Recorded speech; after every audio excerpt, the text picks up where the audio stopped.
അങ്ങനെ ഇരിക്കുമ്പോഴാണ് രാത്രി ഒരു ശബ്ദം കേട്ടു. അന്ന് ആൾക്കാർ കമ്മിയാണ്, ഞാനും സെക്യൂരിറ്റിയും അങ്ങനെ നമ്പീശൻ അങ്ങനെ ചിലർ മാത്രമേ ഉള്ളൂ.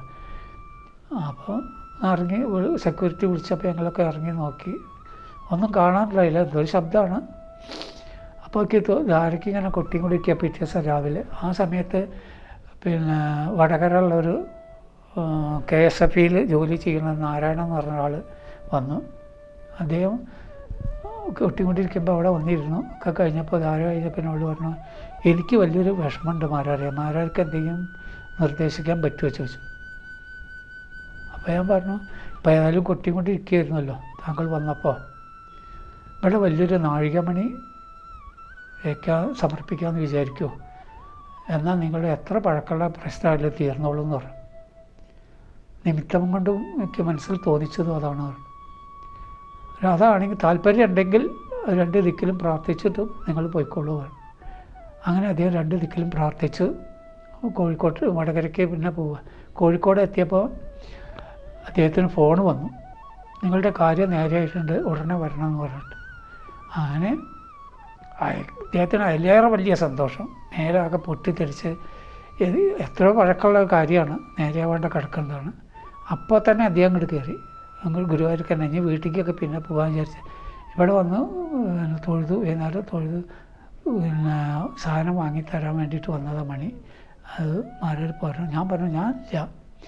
അന്ന് ഇവിടെ ഓഫീസറുണ്ട്, എക്സിക്യൂട്ടീവ് അച്യുതൻകുട്ടി സാറ്, അദ്ദേഹത്തിനോട് പറയാം, അദ്ദേഹത്തിന് നല്ല പരിചയമുണ്ട്, തൃശ്ശൂർ എവിടെ നടവരുമ്പലോ എവിടെ വെച്ചാൽ നല്ലത് നോക്കി വാങ്ങാൻ പരിചയമുണ്ട്, അദ്ദേഹത്തിനെയും കൂട്ടി പോയിട്ട് നിങ്ങൾ സാധനം വാങ്ങി കൊണ്ടുവരും, അതാണ് നല്ലത് പറഞ്ഞു.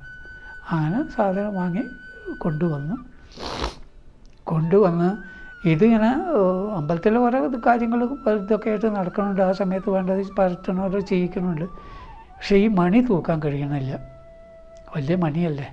അതിങ്ങനെ ഓരോരുത്തരിങ്ങനെ മുറുമുറുപ്പ് പറയാൻ തുടങ്ങി, എന്താ വേണ്ടത്, ഓരോന്ന് വാങ്ങിയിട്ട് തൂക്കാനും പറ്റാണ്ട് അടിക്കാനും പറ്റാണ്ട് എന്ന് പറഞ്ഞു. അപ്പോൾ ഞാൻ ഭഗവാനോട് പറഞ്ഞു, താഴ്പൂജ കഴിഞ്ഞപ്പോൾ 2 ദിക്കിലും, ഭഗവാൻ എനിക്ക് ഇതിപ്പോൾ ആലോക്യം കേട്ടോ കുഴപ്പമില്ല, പക്ഷെ എന്നാലും ഇത് തൂക്കാൻ കഴിയുന്നില്ലല്ലോ.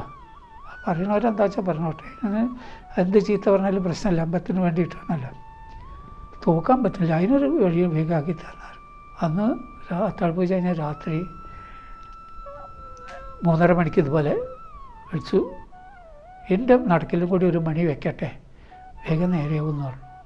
വിളിച്ചപ്പോൾ രാവിലത്തെ പൂജ ഇതൊക്കെ കഴിഞ്ഞപ്പോൾ അദ്ദേഹത്തിനെ വിളിച്ചു, വടകരയ്ക്ക് അദ്ദേഹത്തിനെ വിളിച്ചു, ഇങ്ങനെ ഒരു അബദ്ധയ്ക്ക് പറ്റിയിട്ടുണ്ട്, മഹാവിഷ്ണു 2 ദിക്കിലും നിങ്ങൾ പ്രാർത്ഥിച്ചുവല്ലോ, മഹാവിഷ്ണുവിൻ്റെ അവിടെ ചെറിയൊരു മണി കൊണ്ടുവയ്ക്കുമോ, എന്നാലേ അത് ഞങ്ങൾക്ക് തൂക്കാൻ പറ്റുള്ളൂ എന്നാണ് ഇപ്പോൾ മനസ്സിലാക്കാൻ കഴിയുന്നത്. അതുകൊണ്ട് അയ്യോ അതിനെന്താ വലിയ വിരോധമില്ല, ഞാൻ ഇപ്പം തന്നെ നിങ്ങൾ വരാമെന്ന് പറഞ്ഞു, സാധനം കൂടി വാങ്ങിയിട്ടാണ് വരാമെന്ന് പറഞ്ഞു. ഓ ആയിക്കോട്ടെ. അങ്ങനെ വൈകുന്നേരം കൊണ്ടുവച്ചു, നടക്കിൽ കൊണ്ടുവച്ച് പ്രാർത്ഥിച്ച് പോയി. അന്ന് രാത്രി ഞാൻ ഗുരുവായൂർ വിളക്കിന് എന്നും പോകാറുള്ളതാണ്, അന്ന് പോയി വിളക്ക് കഴിഞ്ഞ് ഭഗവതി അമ്പലത്തിൻ്റെ അവിടെ ചുറ്റുവിളക്കുണ്ട്, ആ ചുറ്റുവിളക്കിന് വേണ്ടി ഇവിടെ ഇങ്ങനെ കാത്തു നിൽക്കാൻ. അപ്പോൾ മനസ്സിൽ മുഴുവൻ ഇത് തൂക്കാൻ പറ്റുന്ന ഒരാളെ കണ്ടെത്തണമല്ലോ എന്നുള്ളത്. അമ്പലത്തിലും സാമ്പത്തികമായിട്ട് അത്ര ഇതായില്ല ഒറ്റയ്ക്ക് ചെയ്യാനുള്ളതൊന്നേ. അങ്ങനെ നാശരം മുരളി വന്നു അവിടെ ചുറ്റുവിളക്കിന് വേണ്ടിയിട്ട്. ആ ചുറ്റുവിളക്കിന് വേണ്ടി വന്ന് എന്താ മുരളി അയച്ചു, അല്ല ചുറ്റുവിളക്ക് നമുക്ക് നോക്കാം, എനിക്കൊരു മുരളീനോട് ഒരു കാര്യം പറയാനുണ്ട്.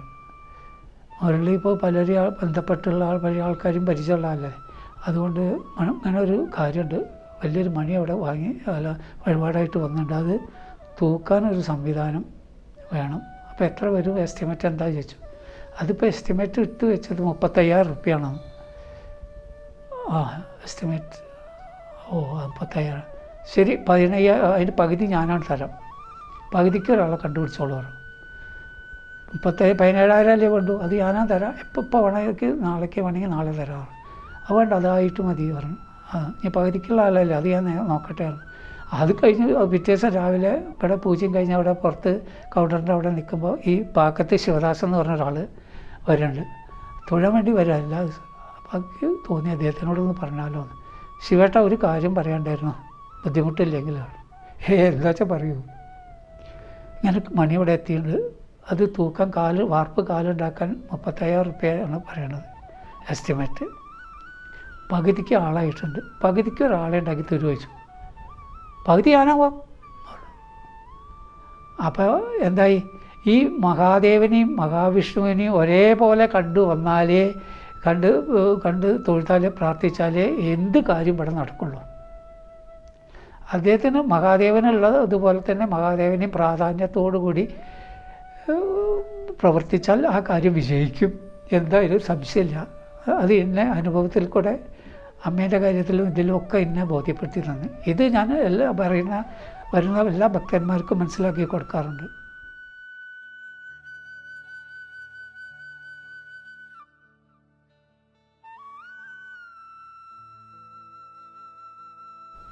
ക്ഷേത്രത്തിൽ ഈ മണിൻ്റെ കാല് നിർമ്മാണമൊക്കെ കഴിഞ്ഞ് അപ്പോൾ നോക്കിയപ്പോൾ മീനമാസം 1-ാം തീയതി ഇത് ഉദ്ഘാടനം ചെയ്യാൻ പറ്റിയ സമയമാണ്, 11 മണിക്ക്. അപ്പോൾ അങ്ങനെയാണ് സംശയം ചോദിക്കുക, നമ്പൂതിരിപ്പാടോട് ചോദിക്കുക, വിവരം പറയുക.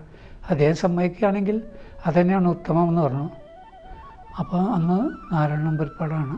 അദ്ദേഹത്തിന് ചെന്ന് കണ്ടു, വിവരം ഓഫീസറും ഇവരൊക്കെ പാടി, ഞാൻ പോയില്ല, ഇവരൊക്കെ പോയി കണ്ടു വിവരം പറഞ്ഞു.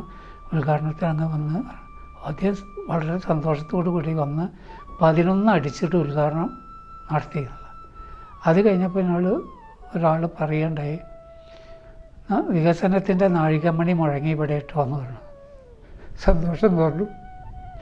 അത് കഴിഞ്ഞ് പിന്നെ അതിൻ്റെ ഇടയിലും അപ്പുറവും ഇപ്പുറമൊക്കെ ആയിട്ട് മുറഹോമം തുടങ്ങി. 21 ദിവസത്തെ മുറഹോമം, സുഹൃതോമം, അതൊക്കെ ദേവസ്വം ഞാനൊക്കെ എല്ലാം പങ്കെടുത്തു എന്ന് മാത്രമേ ഉള്ളൂ. ദേവസ്വമായിട്ട് ചെയ്യുന്നത്. അത് കഴിഞ്ഞ മഹാരുദ്രം ജനുവരി ആയപ്പോഴേക്ക് എല്ലാ കൊല്ലം മഹാരുദ്രം തുടങ്ങി, അങ്ങനെ അതിരുദ്രം തുടങ്ങി. അങ്ങനെ ഓരോരോ കാര്യങ്ങളായിട്ട് അമ്പലത്തിൻ്റെ വികസനങ്ങളും വന്നു തുടങ്ങി. ജനങ്ങളും അങ്ങനെ ഓരോരോ പ്രശ്നങ്ങളായിട്ട് അമ്പലത്തിലെ അഭിവൃദ്ധിയും ജീവനക്കാരും നല്ല അഭിവൃദ്ധിയിൽ വിട്ടു തുടങ്ങി. പക്ഷേ ശമ്പളം വർദ്ധിച്ചു. കോടതി വിധി പ്രകാരം ശമ്പളവും ഗവൺമെൻറ് സ്കെയിലുള്ള ശമ്പളവും അനുവദിച്ച് കിട്ടി. അങ്ങനെ ഇപ്പോൾ നാൾക്ക് നാൾ ഇങ്ങനെ അഭിവൃദ്ധിയായിട്ട് വരുന്ന ജനങ്ങളിൽ പകുതി ഭാഗം നല്ലൊരു ശതമാനം അമ്പലത്തിക്ക് വേണ്ടി പറഞ്ഞാൽ, ആവശ്യമുള്ളത് പറഞ്ഞാൽ ചെയ്യാൻ താല്പര്യമായി. ഈ അടുത്ത കാലത്ത് തന്നെ വലിയ വഴിപാടുകൾ പറഞ്ഞാൽ ചെയ്യാൻ താല്പര്യത്തോടു കൂടി വരാൻ തുടങ്ങിയാണ്. ഇതൊക്കെ വലിയ ഒരു ഭഗവാന്റെ കാര്യത്തിൽ വളരെയധികം സന്തോഷം തോന്നുന്നുണ്ട്. ഈ ഉയർച്ചയിലൊക്കെ എത്താൻ കഴിഞ്ഞതിലും ഇതിലൊക്കെ പങ്കെടുക്കാൻ സാധിച്ചതിലും വളരെയധികം സന്തോഷം. പിന്നെ ആണെങ്കിൽ ഇപ്പോൾ അടുത്ത കാലത്ത് മഹാവിഷ്ണുവിന് ദിവസേന പാലാഭിഷേകം ഉണ്ട്. ആ പാലാഭിഷേകത്തിൻ്റെ പാത്രം കുറച്ച് ഞെളിങ്ങി പിഴിഞ്ഞ് ഓട്ട ചെയ്ത് തുടങ്ങി. മേശാന്തിനോട് ചോദിച്ചപ്പോൾ ഓട്ട വരുന്നുണ്ടത്, ഓട്ടയുണ്ട്. അപ്പോൾ എന്താ വേണ്ടത് വിചാരിച്ച് നോക്കുമ്പോൾ ഒരു ഭക്ത രാജലക്ഷ്മി മേനോൻ കണ്ട് ദിവസേന തൊഴാൻ വരികയാണ്. അപ്പോൾ അവരെ കണ്ട് വളരെ ഭക്തിയോട് കൂടി കണ്ടപ്പോൾ അവരോട് പറയാൻ തോന്നി. പറ്റണതാണോ അല്ലേ എനിക്കറിയില്ല. അങ്ങനെ പറഞ്ഞപ്പോൾ അവർ വളരെയധികം സന്തോഷത്തോടു കൂടി അത് ഉണ്ടാക്കാനോ കൊണ്ടുവരാനോ സമർപ്പിക്കാനോ കഴിഞ്ഞു.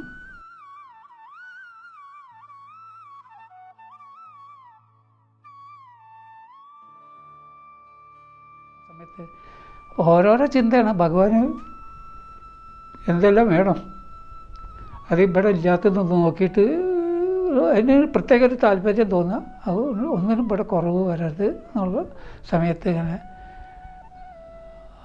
ആലോചിച്ച് നിൽക്കുമ്പോൾ ഇവിടെ വിശേഷ സമയത്ത് നമ്പൂതിരിപ്പാടെ നിർദ്ദേശപ്രകാരം 400 ലിറ്റർ പാൽപ്പായസം എത്തിക്കണം. മഹാരുദ്രം അങ്ങനെ ഈ മർഗോമസ് അത് ആ സമയത്ത് വേണം. അവന് ഉരുളി വാടകയ്ക്ക് കൊണ്ടുവരും ചരക്ക്.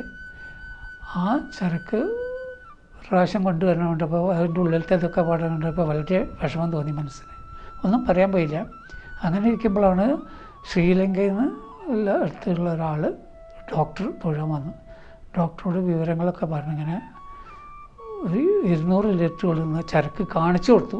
അദ്ദേഹത്തിന് ഇതേപോലെ ഒരു ചെറുത് കാണിച്ചു കൊടുത്തു. ഇതേപോലത്തെ 2 കിട്ടിയാൽ തർക്കമില്ല, ശിവനും വിഷ്ണുവിനും പാൽ നേദിക്കാണ്. അതിനെന്താ വിരോധം, ഏർപ്പാട് ചെയ്തോളൂ, പൈസയൊക്കെ ഞാൻ അവർക്ക് അയച്ചു കൊടുത്തോളാറ്. അങ്ങനെ അതും കിട്ടി. അതങ്ങനെ അപ്പോൾ രാവിലത്തെ പൂജ കഴിഞ്ഞ് ഇങ്ങനെ ഇരിക്കുന്ന സമയത്താണ് ഇനിയിപ്പോൾ ഇവിടെ വേണ്ടത് മിഴാവാണ് എന്ന് തോന്നി. വളരെയധികം വിശേഷപ്പെട്ടത് ഒരു സാധനമാണ് ഭഗവാന്റെ. അത് അമ്പലത്തിൻ്റെ ഉള്ളിൽ നടത്തി വരുന്നൊരു വാദ്യോപകരണമാണ്. ചാക്യാർ കൂത്തൊക്കെ അമ്പലത്തിൻ്റെ ഉള്ളിലാണ് പതിവ്. അങ്ങനെ അപ്പോൾ അത് എന്താ സംഘടിപ്പിക്കാൻ എന്താ വേണ്ടതെന്ന് ഇങ്ങനെ ആലോചിച്ചു. പൂജ ഇങ്ങനെ ഇരിക്കുന്ന സമയത്താണ് പ്രശാന്ത് കൃഷ്ണട്ടങ്കളിയിലെ ശ്രീകുമാർ ഭാസ്കർ എന്ന് പറഞ്ഞ ഒരാളെ കൂട്ടി തൊഴാൻ വന്നത്. അപ്പോൾ ഞാൻ പ്രശാന്തിനോട് ചോദിച്ചു, പ്രശാന്ത് ഇങ്ങനെ ഒരു ഉദ്ദേശം മനസ്സിൽ വന്നിട്ടുണ്ട്, അദ്ദേഹത്തിനോട് പറഞ്ഞാൽ നടക്കുമോ, എന്താ സ്ഥിതി, പറയാൻ പറ്റുമോ? അതിനെന്താ രാമേട്ടൻ പറഞ്ഞുള്ളൂ പറഞ്ഞു. ശരി. അപ്പം ഞാൻ തൊഴിലൊക്കെ കഴിഞ്ഞ് വന്നപ്പോൾ സാറൊരു കാര്യം എന്താ പറയുമോ പറഞ്ഞു. ഇവിടെ ക്ഷേത്രയ്ക്ക് പ്രധാനപ്പെട്ട ഒരു ഉപകരണമാണ് മിഴാവ്. അപ്പോൾ ശിവരാത്രിക്ക് 3 ദിവസം ചാക്യാർകൂത്ത് പതിവുണ്ട്. ആ ചാക്യാർകൂത്തിന് ഉപയോഗിക്കുന്ന ഒരു സാധനമാണ്. ഇപ്പോൾ അത് പല സ്ഥലത്ത് എവിടുന്നോ ലോറിയിലോ വേനലൊക്കെ ഇട്ട് കൊണ്ടുവരാം, കൂടും ഇതൊക്കെ പാടെ കൂടി. അപ്പോൾ അത് നേരെയാക്കാൻ പറ്റിച്ചാൽ നന്നായിരുന്നു പറഞ്ഞു. അതാണ് ഇപ്പോൾ പ്രധാന ആവശ്യം.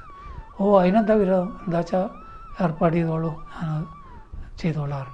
അപ്പോൾ അദ്ദേഹം തന്നെ ഈ ബെൽബിക്സ് ഉണ്ണീനെ വിളിച്ച് നമ്പറും കോൺടാക്റ്റ് നമ്പറും ഒക്കെ കൊടുത്തു. മിഴാവും കൂടും ചാക്യാർക്ക് ഇരിക്കാനുള്ള പീഠവും എല്ലാം നേരെയാക്കി ഇവിടെ കൊണ്ടുവന്നു സമർപ്പിക്കാനും. ഇദ്ദേഹത്തിൻ്റെ ഫാമിലിയൊക്കെ പാടെ പ്രശാന്തും കുട്ടിയൊക്കെ പാടെ വന്നു. അത് സമർപ്പിച്ചു. സമർപ്പിച്ചപ്പോൾ ചാക്യാരുണ്ടായിരുന്നു. ചാക്യാർ പറഞ്ഞു, ഇതിനിങ്ങനെ പൂജയും കാര്യങ്ങളൊക്കെ ചേർത്ത് ഉപനയനം ഇതൊക്കെ ചടങ്ങുകളുണ്ട്, ഇതൊക്കെ കഴിഞ്ഞ് വിധിപ്രകാരം ചെയ്താൽ അത് കൂടുതൽ ആവുള്ളൂ പറഞ്ഞു. അതിനെന്താ വിരോധം, ഞങ്ങൾ ചെയ്തോളാം, എൻ്റെ ചിലവ് എത്ര പറഞ്ഞാൽ മതി, ഞങ്ങൾ അറിയിച്ചാൽ വരും ചെയ്യാറുണ്ട്. അപ്പോൾ നമ്പൂരിപ്പാടൊക്കെ അയച്ച് മുഹൂർത്തം കാര്യങ്ങളൊക്കെ നോക്കി അപ്പോൾ അവരറിയിച്ചു. അവർ ഓക്കെ ആയിക്കോട്ടെ ഞങ്ങൾ വരാമെന്ന് പറഞ്ഞു. അതിനുള്ള ചിലവൊക്കെ സഹിച്ച് അവരെന്നെടുത്ത് എല്ലാം ഭംഗിയാക്കി നടത്തി. ഇത്രയും ഇങ്ങനെ ഓരോരോ കാര്യങ്ങൾ തത്സമയം തോന്നണു. അത് പറയുന്നവരോട് വെറുതെ ആവണമില്ല. ഇതൊക്കെ ഇങ്ങനെ കാണുമ്പോൾ മനസ്സിലുള്ള സന്തോഷം, ഭഗവാന്റെ കാര്യങ്ങൾക്കെല്ലാം കൂടുതൽ പ്രവർത്തിക്കാൻ ഒരു ഉത്സാഹം, ഉന്മേഷം തോന്നി. അതുപോലെ പ്രവർത്തിച്ചു കൊണ്ട് വരികയാണ്. ഇതിൽ വല്ല അപാകതകളുണ്ടെങ്കിൽ ക്ഷമിക്കാൻ ഭക്തജനങ്ങളോട് അപേക്ഷിക്കണം.